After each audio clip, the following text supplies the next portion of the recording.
Chapter 2. And Naomi had a kinsman of her husband's, a mighty man of wealth, of the family of Elimelech, and his name was Boaz. And Ruth the Moabitess said unto Naomi, Let me now go to the field, and glean ears of corn after him, in whose sight I shall find grace.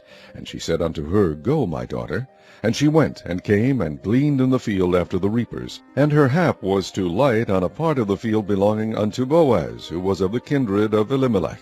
And behold, Boaz came from Bethlehem, and said unto the reapers, The Lord be with you. And they answered him, The Lord bless thee.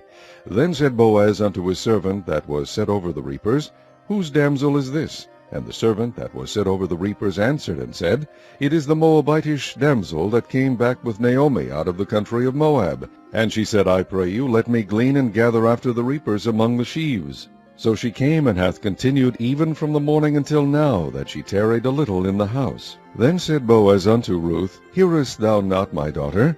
Go not to glean in another field, neither go from hence, but abide here fast by my maidens.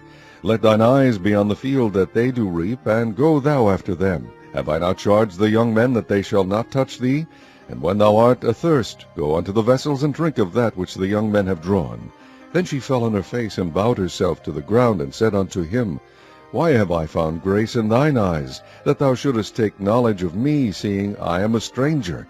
And Boaz answered and said unto her, It hath fully been shewed me, all that thou hast done unto thy mother-in-law, since the death of thine husband, and how thou hast left thy father and thy mother, and the land of thy nativity, and art come unto a people which thou knewest not heretofore. The Lord recompense thy work, and a full reward be given thee of the Lord God of Israel, under whose wings thou art come to trust. Then she said, Let me find favor in thy sight, my Lord, for that thou hast comforted me, and for that thou hast spoken friendly unto thine handmaid, though I be not like unto one of thine handmaidens.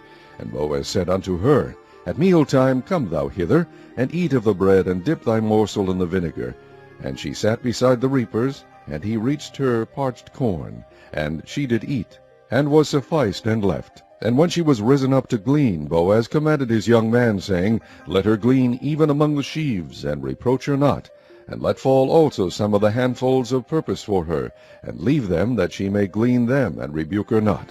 So she gleaned in the field until even, and beat out that she had gleaned, and it was about an ephah of barley. And she took it up, and went into the city. And her mother-in-law saw what she had gleaned, and she brought forth and gave to her that she had reserved after she was sufficed. And her mother-in-law said unto her, Where hast thou gleaned today, and where wroughtest thou? Blessed be he that did take knowledge of thee. And she shewed her mother-in-law with whom she had wrought, and said, The man's name with whom I wrought today is Boaz. And Naomi said unto her daughter-in-law, Blessed be he of the Lord, who hath not left off his kindness to the living and to the dead. And Naomi said unto her, The man is near of kin unto us, one of our next kinsmen.